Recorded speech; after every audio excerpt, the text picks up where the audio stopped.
This is going to be a quick video about frictional forces. It's a part of our second forces unit where we apply forces.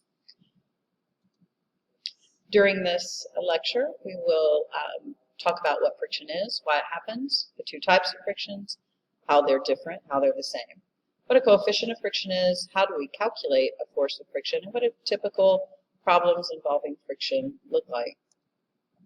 First of all, what is friction? How does it happen? Friction is, as we've learned in class, is a force that resists the sliding, the movement of one surface over another. So it resists a sliding motion. It can be a good thing. Your car can't move down a road without friction between your tires and the road, but sometimes it's not a good thing. We try to reduce friction in your car. We try to reduce the friction in the axle and the wheels and parts of the engines by using lubricants and by smoothing things. It's caused by surface rough spots that lock together. So even things that look smooth, often if you look at them on a microscopic level, they're not. So this picture up at the top is a picture of two materials that are trying to move across each other, and it is magnified many times so that you can see these irregularities in the surface. And you can tell how they would get hung up on each other as these surfaces are sliding against each other. Friction can be reduced, but friction can never be eliminated completely. Two things can affect the amount of friction between surfaces.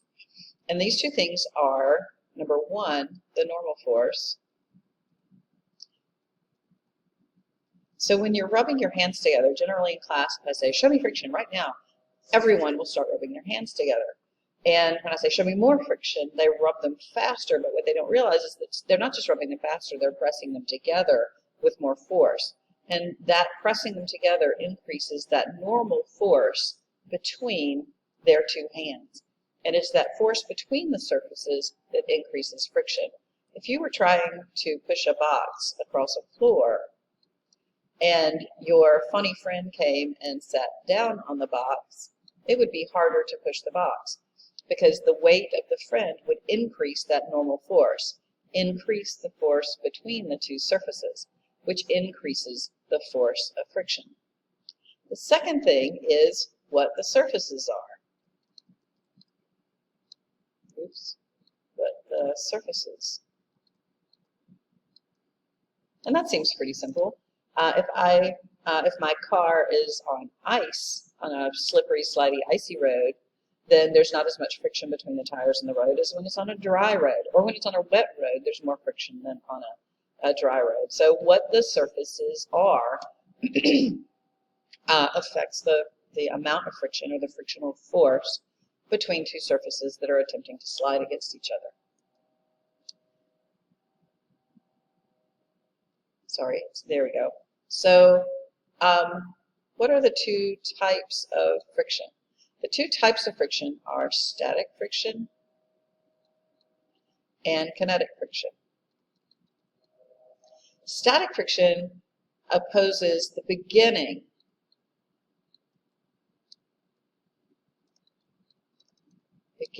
of sliding,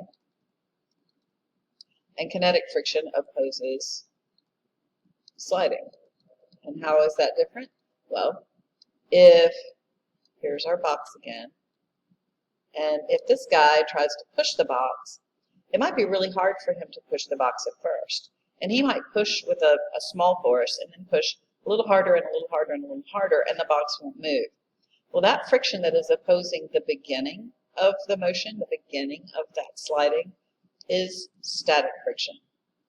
Once he pushes hard enough to where the static friction sort of lets go and the box is moving, that friction force that is opposing the continued sliding is called kinetic friction. So static, when there's a friction force but the surfaces aren't moving; kinetic, when there's a friction force and the surfaces are already sliding against each other.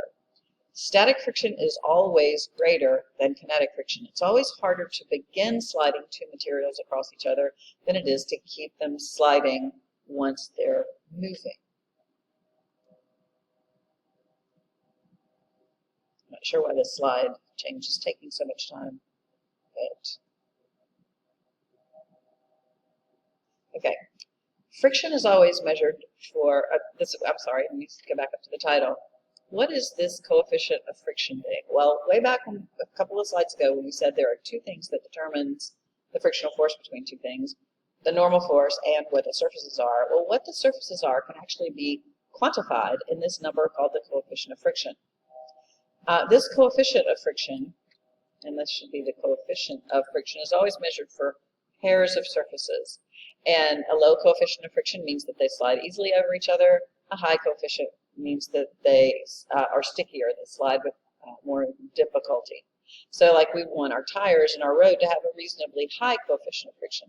Race car drivers use tires that are almost sticky, that stick to the road surface and have a very high coefficient of friction.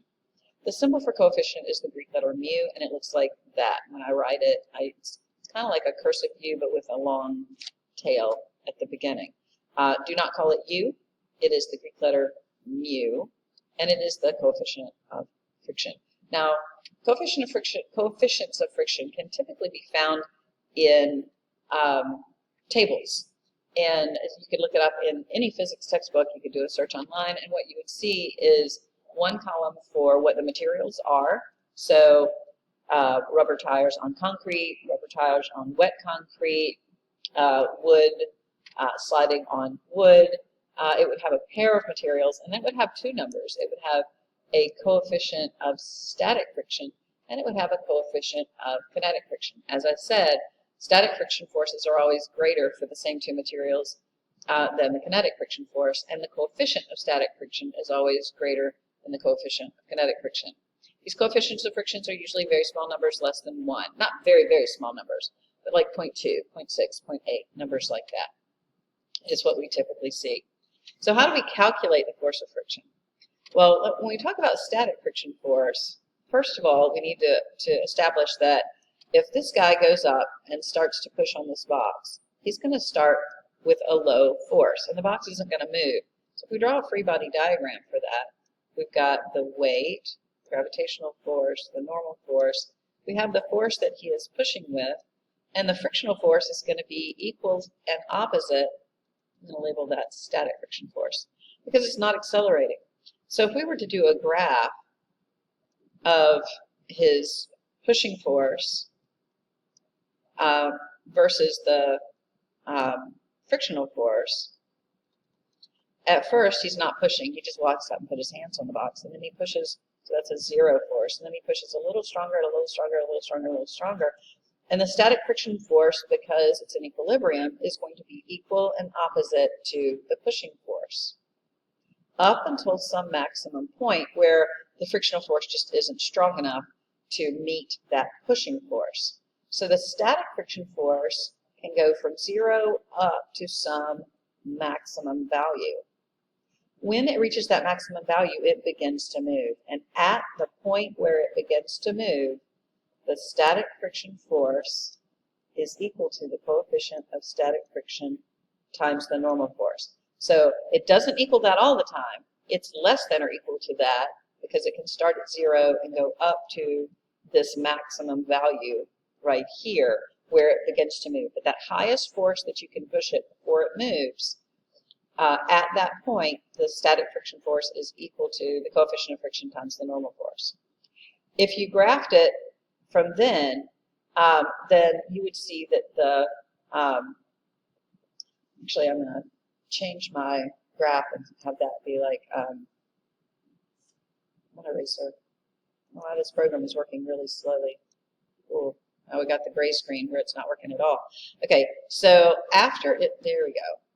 After it begins to move, I'm going to say over time, when it begins to move, the friction force will be lower and then it'll be constant. No matter how, once this guy gets this box moving, even if he pushes it fast and accelerates it, the friction force doesn't change. If he pushes harder than the frictional force, he'll accelerate the box. If he pushes equal to the frictional force at a constant velocity, it won't accelerate and his pushing force would be equal to the frictional force. Actually, it's the same free body diagram if it's with a constant speed because those forces are in equilibrium. So the kinetic friction force is a constant force, And the kinetic friction force can be calculated by the coefficient of kinetic friction times the normal force. So these equations they look the same, but what you need to remember is this equation for static friction only happens when it's at that maximum force when it lets go. Before that point, the frictional force is actually less than this.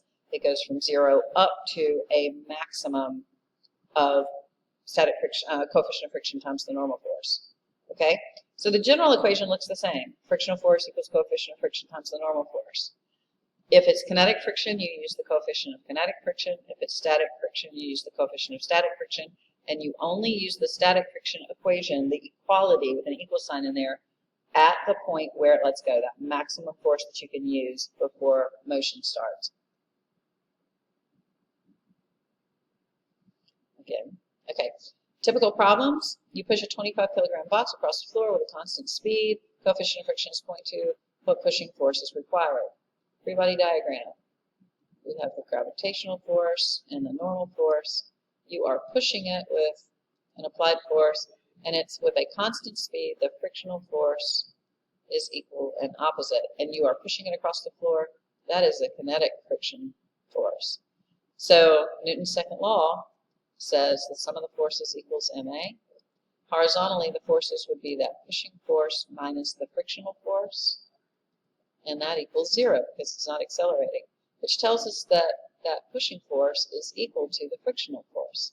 Well, how do I calculate the frictional force? The pushing force then must be equal to the coefficient of kinetic friction times the normal force. And if we look at the vertical forces, it's not accelerating. Sum of the forces vertically is equal to 0. And so the normal force minus the gravitational force is 0. The normal force equals the gravitational force equals mg. In this problem, that would be 25 kilograms times 10 meters per second squared. And so that's going to be 250 newtons. So the normal force is 250 newtons. So I can use that here. Coefficient of friction is 0.2 times the normal force, 250 newtons. Coefficient of friction doesn't have any units. And 0.2 times 250 times 0.2 is 50. So the pushing force and the friction force both are equal to 50 newtons. And one more problem. Sorry, I don't know why this program is taking so much time to advance slides.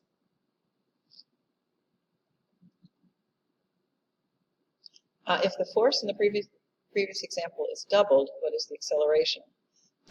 So we have now a pushing force instead of 50 newtons of 100 newtons. We still have a coefficient of friction of 0.2, and that frictional force was equal to 50 newtons. Now remember, the kinetic friction force is a constant. It won't change. The static friction force will vary up until that maximum value. So if I look at my free body diagram now, I've got the same normal and gravitational force, but our pushing force is now bigger than our frictional force. And sum of the forces equals ma. The forces horizontally are that pushing force minus the frictional force equals ma. The pushing force is doubled, so now that is equal to 100 newtons. The frictional force is 50 newtons.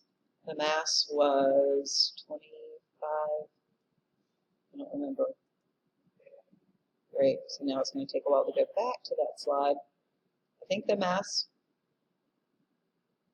was 25 kilograms, but I don't remember. Sorry. The mass was, yes, 25 kilograms.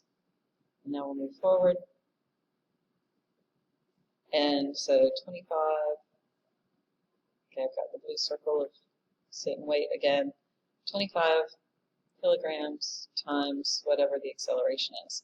So 100 minus 50 is 50 divided by that mass, 25 kilograms, equals the acceleration. So the acceleration is equal to 2 meters per second squared.